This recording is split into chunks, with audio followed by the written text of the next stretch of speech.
Victime d'un mariage forcé, elle explique son calvaire. Ce qui attire mon attention en premier lieu, c'est que quand il entre, il ferme la porte à clé. Il retire la clé sur la porte, il pose sur la commode qui est à côté. Du coup, je n'ai pas toujours conscience de ce qui se passe en fait. Et c'est lorsqu'il commence à se déshabiller que je dis mais qu'est-ce qui se passe? Puisque moi, j'ai jamais vu un homme tout nu de ma vie et je suis un peu choquée. Donc ça me glace un peu, je me lève du lit, je ne comprends pas ce qui se passe en fait. Et il s'approche vers moi et moi j'essaie de rentrer en arrière parce que je ne comprends pas. Il vient, il m'attrape et voilà, moi, ce qui s'est passé, mais c'était vraiment, vraiment choquant quoi. Donc on peut dire qu'il consomme le mariage. Ma première nuit de noces, pourquoi après oui, consommation de mariage, tout à fait. Nous sommes mariés, ça fait 2 ans. Ok. Après ce moment-là. Je vais revenir pendant ce moment-là, surtout parce que c'était horrible. Je hurlais. Et je me rappelle le mot de ma mère qui me disait qu'elle était devant la porte. Je me disais que quand je vais hurler, m'entendre crier, elle viendra m'aider, mais non, ça n'a pas été le cas en fait. Donc ça m'a vraiment choquée. Et après cela, il est sorti avec le drap. Il y avait du sang dessus, montré à l'extérieur. Et j'entendais seulement les gens crier et tout. Et après, ma mère est entrée, m'embrasser, me féliciter avec ma tante. Me dire que c'est bien, ma fille, tu nous as honorés, tu es une bonne femme, machin et tout ça. Et j'étais là, je disais rien. J'avais juste envie de dormir en fait. Parce que je venais de vivre un moment un peu très très difficile. Et je voulais pas parler, je voulais rien. Je voulais juste dormir. Voilà, parce que je me suis rendu compte que malgré tous mes cris, elle était là, mais elle n'a pas bougé, elle n'a pas réagi. Et juste après que j'ai pu vivre l'enfer, elle vient et au lieu de compatir à ma douleur, elle est plutôt heureuse et tout ça. Donc c'était très très très très très difficile. Difficile. Je comprends. Donc voilà. Mais après, quand je me suis endormie, parce qu'après on a changé les draps, je me suis reposée, en me réveillant, ma famille n'était plus là. Donc c'était vraiment le début de mon calvaire. Parce que moi, je me réveille, c'est où je me rends maintenant compte qu'effectivement, je ne vis plus chez mes parents. Je suis dans une nouvelle famille, je suis dans une nouvelle maison qui est la mienne, et que désormais, je dois rester là, je ne dois plus aller chez mes parents. Je ne vois plus maman, je ne vois plus papa, je ne vois plus mes sœurs. Je me retrouve avec un homme qui est mon mari, qui a 2 autres femmes et qui ont des enfants même qui sont mes aînés. D'accord. Donc c'est comme si j'étais un des enfants de plus qui venait entrer dans la famille, mais avec un titre différent. Et j'étais vraiment perturbée, mais Dieu merci aussi que ces femmes-là essayaient de me ménager, de me cajoler, de me remettre sur les rails, ça va aller. Elles ont été gentilles avec toi? Oui, tout à fait, elles ont été gentilles. Elles ont été gentilles, surtout la première. Puisqu'elle avait des enfants plus âgés que moi, elle me prenait comme son enfant, mais elles ont été gentilles. Par contre, l'homme, comme on dit souvent, quand tu as un nouveau joyau dans la maison ou un nouveau sac à main, nous les femmes, on a toujours envie de se balader avec. Donc du coup, comme j'étais sa nouvelle femme, j'étais celle qui voulait passer la majeure partie de ses nuits avec. Tu te compares à un sac à main? Donc, parce que quand je ne voulais pas, il me disait, tes parents t'ont vendu, je t'ai acheté. T'as pas le droit T'as pas le droit de te plaindre de quoi que ce soit. Aujourd'hui, tu es ma femme. Donc, je t'ai acheté. Je peux faire de toi tout ce que je veux. Tu n'as qu'à te taire. Donc, je me sentais en fait comme une marchandise. Parce qu'il ne me traitait pas vraiment. Parce que même si tu sais que tu es un enfant, il y a une façon de prendre un enfant, en fait, une femme même. Même une femme, bien sûr. Doucement et tout. Mais pour lui, parfois, je dors, je suis saute, il est déjà sur mon lit. Je constate seulement quand je ne veux pas, il me tient par force. Parfois, il me frappait même. Il me met la main dans la bouche que je ne dois pas crier et il me fait par force. Donc, c'était pas du tout agréable. Pas du tout.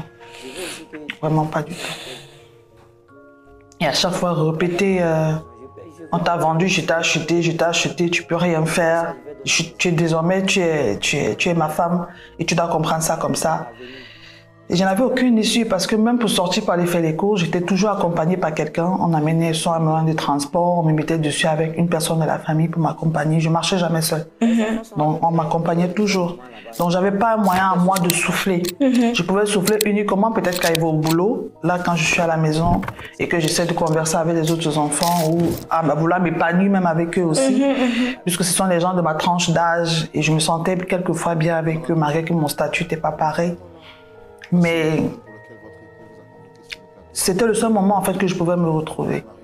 Et parfois, quand mes parents venaient saluer la famille, j'ai essayé une fois de me plaindre. Et ils ne m'ont pas écouté. Ils m'ont dit, toutes les femmes doivent passer par là, c'est ton devoir aujourd'hui. Tu dois juste vivre dans ton foyer avec ton mari. Donc j'ai compris que je t'ai livré à moi-même. Donc voilà. Ça a duré comme ça combien de temps? Je ne peux pas vraiment dire combien de temps aujourd'hui, mais ce que je peux dire, c'est que derrière ça, j'ai eu 2 enfants. D'accord, tu as conçu rapidement? Oui, rapidement, parce que toutes les nuits, tôt ou tard, en plus, il ne protégeait pas. Je suis sa femme, donc ce qui est sûr, c'est que je dois concevoir. Donc j'ai eu mon premier enfant très tôt, peut-être 1 an et demi après mon mariage, donc presque dans mes 15 ans, mon premier enfant, et le deuxième, je l'ai eu après. Et ça ne changeait pas parce que j'avais pas cette tendresse-là que mon père m'apportait. Tout était brusque. Je me suis renfermée sur moi-même. J'étais comme dans ma coquille. Il n'y avait pas cet amour, il n'y avait pas cette attention-là. Il faisait ces choses brusquement. Il vient là. Même si je fais n'importe quoi, je dois d'abord arrêter ce que je fais pour le satisfaire. Et toujours brutalement. Parfois même au quotidien, si je fais une bêtise, il ne me pardonne pas, il me frappe dessus. Donc c'était vraiment pas agréable.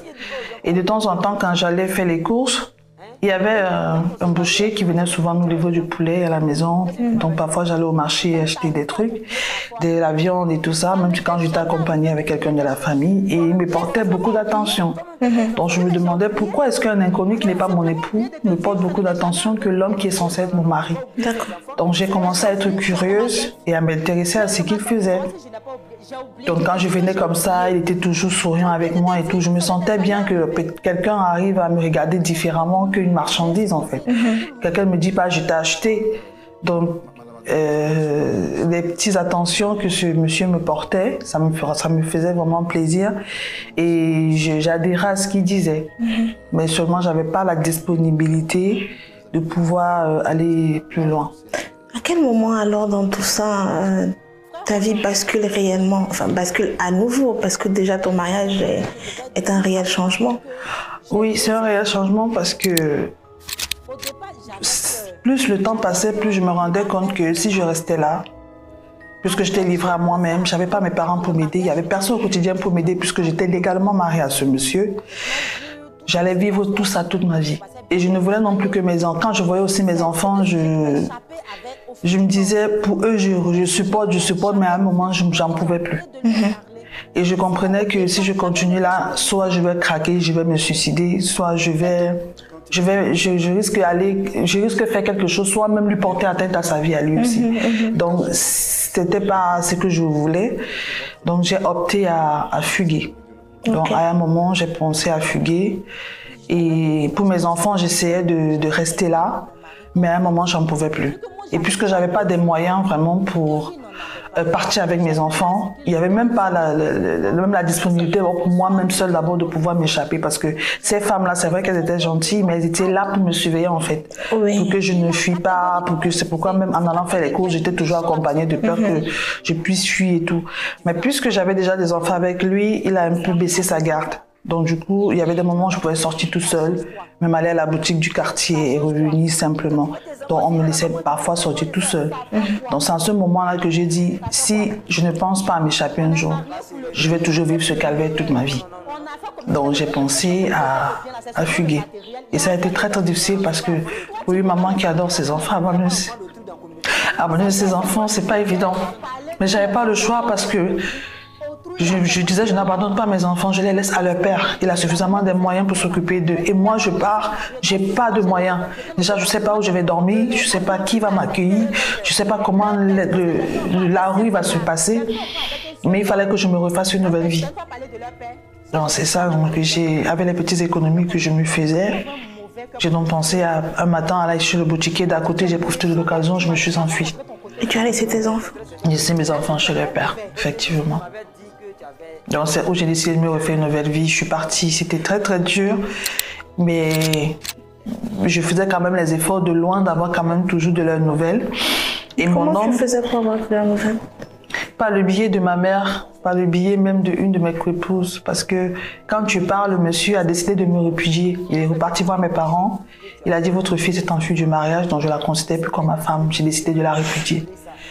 Et du coup, ça a créé un gros scandale. Donc la famille s'est bougée et tout. Je ne suis même pas restée dans la même ville et je suis changée totalement de ville parce qu'il fallait pas qu'on me retrouve. N'oubliez pas de vous abonner, de partager, de liker et d'activer la cloche de notification afin de ne rien rater de nos prochaines vidéos. Merci et prenez soin de vous.